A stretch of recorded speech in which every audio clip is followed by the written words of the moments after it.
Hello and welcome to Continuing Clockwise, a channel about games, gamers, and gaming. Last week I talked about the beginning of my campaign, which started in a pocket plane of my creation. Pretty early in the campaign I realized I needed a more expansive setting, so I created Halcyon. This week we'll talk about the middle of my campaign, where I moved the party from the smaller pocket plane to Halcyon, the larger campaign setting. I transitioned from Hoard of the Dragon Queen to Out of the Abyss, and used the Marauders from Marvel's X-Men comics to inspire a notable subplot of my campaign. Let's get back to it. And so I also created the Underdark Highway. So the Underdark is something I was really interested in at the time, and I still really enjoy that, enormous underground cavernous world. At the same time, they were, I think, level 4, a little too low to really do a lot there. So the idea of the Underdark Highway was it connected to Bulio by way of the Underdark to Halcyon. And that plot-wise, the Marshals of Mayhem were hauling all the treasure through that highway. And so the player characters had to go through there as well. And the highway was a protected area that was dangerous, but not nearly as dangerous as just traveling through the Underdark. And that gave them a chance to fight some troglodytes and meet the Snurfneblin. I think I'm saying that maybe close to right. Let me know in the comments if I got it wrong. Were actually captured and had to escape from the drow. That was fun. Here was a point where I didn't have existing materials. This was before Out of the Abyss. I had some things to inspire me about the Underdark, some older things, but from other editions, but nothing directly. That was a time where I created those encounters and those kind of dungeon passages, used some poster maps. After the Underdark Highway, we were able to reconnect with the rest of the module. And that was an opportunity where I was able to introduce a brother of one of the player characters. That was a theme that that player had mentioned. That was what he was in search of. He was trying to find out what happened to his brother. And narratively, I had decided that his brother had got swept up with this Marshals of Mayhem / cult group. And this gave an opportunity for redemption in that character. He is still an ongoing non-player character in this campaign. And shortly after that, we were starting to get to the end of that first major adventure, so Hoard of the Dragon Queen. And so I was starting to think about what to do next. Frankly, I wasn't in love with the next connecting module, the Rise of Tiamat. Dragons are fun, but they're not my most favorite thing. I'm much more interested in devils and demons and Far Realm creatures. I took a survey of my players. Are they invested in this main storyline? Do they want to keep their characters going, or do they want to restart something fresh? Do they want to, are they very invested in fighting Tiamat or not? The feedback I got was, it's all good. They were having fun. Generally, they wanted to keep playing their characters. I think they were about level 9 or 10. So they were just starting to get powerful, and we were enjoying that mid and approaching high level play.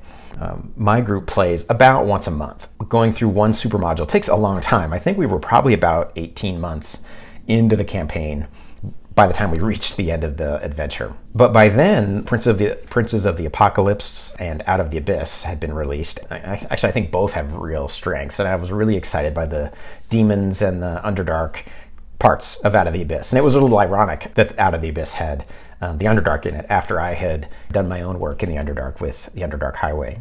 So I had decided to transition to the second half of that module once they finished Hoard of the Dragon Queen. Also of note is the end of Hoard of the Dragon Queen features a flying castle. It's called Skyreach Castle.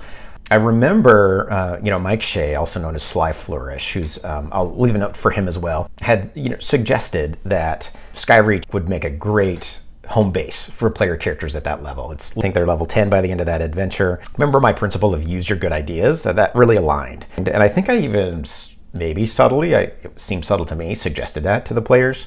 And one of them mentioned it also in passing, and I really encouraged them to lean into that idea. That became part of the plan. So what would they need to do in order to take possession of this flying castle, and what would that look like? I outlined the steps. The first was they needed to help the cloud giant Blogothgus, I believe is his name, something like that, join the spirit of his wife who was currently inhabiting the castle. And they also needed to just clear it and take possession. There was, for example, a white dragon living in that castle, so that needed to be dealt with at the very least. The narrative of my adventure was that the Marshals of Mayhem had been taken over somewhat by the judge to gather some treasure so that he could apply a ritual to summon Tiamat. And the judge is a very chaotic, evil character who's leaning into destruction and power. And when I realized I was going to shift them into the other adventure, I made it so that the mage in Skyreach had a critical component to that ritual. And so when the player characters defeated him and took his spellbooks, that in itself disrupted the judge's plans regarding Tiamat.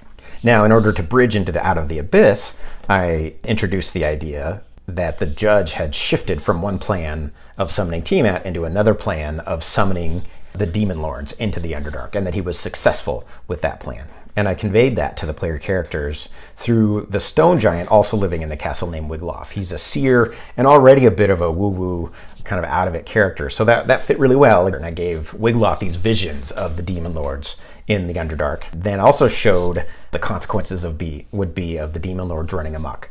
And one of those was that Abulio, where some of the player characters were from, would be destroyed as an eventual consequence of these destructive beings being in the prime material plane. And now we're interfacing into Out of the Abyss, about halfway through maybe. Had them journey through the Underdark to find this hidden library. And they needed that library in order to find the ritual to transfer Blogothicus's spirit into the castle to join his wife, Escarlata. And I think I had another hook about learning more about what the judge was up to.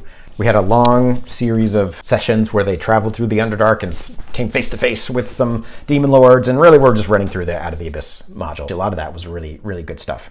Starting to encounter the madness from that module. They dealt with some Koatoa. Eventually they found that library, and that's where they met Viseron, and that was really the design of the original module. So there's a wizard who has this plan on how to defeat the demon lords. And that had been a really long journey, both in and out of game, frankly. That journey through the Underdark took a long time and a lot of sessions. So I added a magic circle at the library that they could use, and then I actually also added a magic circle at Skyreach. Even at that level, they could teleport from those two known locations, rather than making them hike for another month back to the surface. Now, remember my principle of remembering the big picture. Player characters had spent weeks traveling through the Underdark. The judge, as the main antagonist of the adventure, didn't like that his plans around Tiamat had been foiled. Even though he had another plan that he was happy with, he was pretty angry with the player characters. And I thought that would be a really good opportunity to introduce some more direct tension. So the next section was the judge seeking revenge. Enter the Marauders. Not surprising to other comic book fans, there were inspired directly by the X-Men comic books of the late 1980s. The Marauders were a supervillain team that were really super dangerous. They killed a lot of characters. They injured about half of the X-Men, including Colossus, Shadowcat, and Nightcrawler. Thematically, I just borrowed that idea, took the Marauders, recreated them for Dungeons & Dragons, and just found really, really level-appropriate monsters, also that were really cool. Those were my guidelines. It was Barnabas, the Chain Demon, Auntie, the Spirit Naga. There was a Fire Giant. The Fire Giant didn't live very long, so I don't remember what his name was. And Wrath Modar. So Wrath Modar was the wizard the player characters had already encountered once at Skyreach, but he'd escaped. He had flown away. So again, reintroducing an older character that fit a niche. But while the player characters had been journeying through the Underdark, the Marauders had found the player character's brother Grimlor and captured him, and were really using him as a tool to force the characters to give themselves up. That was the hook. And so when the characters came home, their destination was in control by the Marauders. Characters did a great job of rescuing the brother, and they killed that fire giant, but the other Marauders got away. So they all then went to their corners of Skyreach, and the characters had to do essentially a room-by-room search and fighting the Marauders. And frankly, they didn't do a great job of finishing those battles. The Marauders kept getting away, kept escaping, and I landed them in the mountains, and there were some Yetis on board, so there were some wandering monsters who would come. Yetis are actually really tough. I also introduced, there were some monsters from the Tome of Beasts, Apu Parape, I think. Anyway, some demon ape things, which were a lot of fun to run. We had another player character death, and it all culminated in this, final battle, Marauders versus player characters. And it was tough. It was one of those sessions that was mostly combat. It was really very complicated, again, because each Marauder is a different character type, right? And so they had different initiative orders and different things for me to track, and the mage had his spells. As an aside, that's where I learned for mages, just a quick tip. There's nothing wrong with spamming Magic Missile. Just use it at the highest level that they have available. And that's a good way to kind of zing your characters. I also used some counter spells in some, I thought, ways that were fun but also a little mean. I thought that went really well. Anyway, we had another player character death during that battle. That character did want to keep his character. So after the smoke cleared, that was a case where we added a session, half a session, something, of taking his body up to a mountaintop and meeting a priest of the Raven Queen and doing a ritual and having to do some combat against some undead creatures. And it was pretty satisfying. And then now that character to this day owes a debt to the Raven Queen that I still haven't figured out what I want to do with, but there it is. After that main battle, which was really the climax of that section of the adventure, they finished that white dragon who'd really just been sleeping in the castle. That battle was pretty underwhelming because they had leveled up. They had a really good plan. And as a DM, if the player characters have come up with a really creative plan and use some resources, I don't look for ways to cheat them out of that. If it's not a great plan, then the natural consequences will befall them. And I didn't really run the creature the most effective way. It was another learning for me about dragons and how to run them best. But it was okay. So anyway, the white dragon was resolved. They did the ritual to resolve Logothcus's spirit, and now they have Skyreach. So that was a major part of our campaign, was just securing this flying castle. That was many sessions and a lot of adventuring that was really not a part of either module. I still keep the Hoard of the Dragon Queen at hand because I need the map for Skyreach. And so then plugged back into the Out of the Abyss campaign. They flew their new castle to a city of magic I call Alhambra in my Halcyon setting. And here's a time where they actually had some downtime. One thing about this campaign is it's been very low on downtime. There's been a lot of travel and a lot of time has passed, but not a lot of time for them to just do what they want to do, explore other elements of their characters. That's something next time, my next campaign, I think I will structure differently.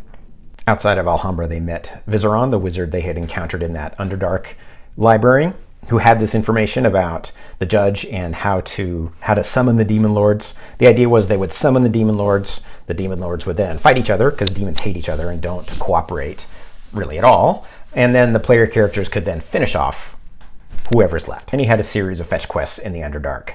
Because we had spent so much time just traveling through the Underdark, I wanted to try something else. So I patched in the 5th edition Middle-earth rules about journeys. And that provides a really good alternative from getting to point A to point B. When you want it to be meaningful, you want it to count for something and be an experience in itself without just doing random encounters or a hex crawl. Neither of those are inherently bad, but I really wanted to try something else.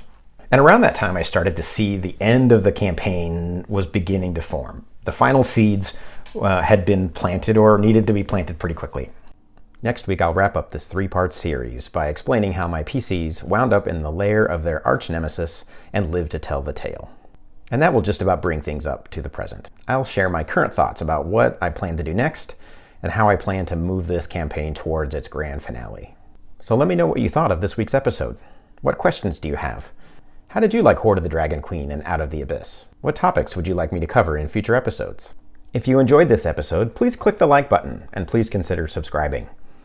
Until next week, happy gaming.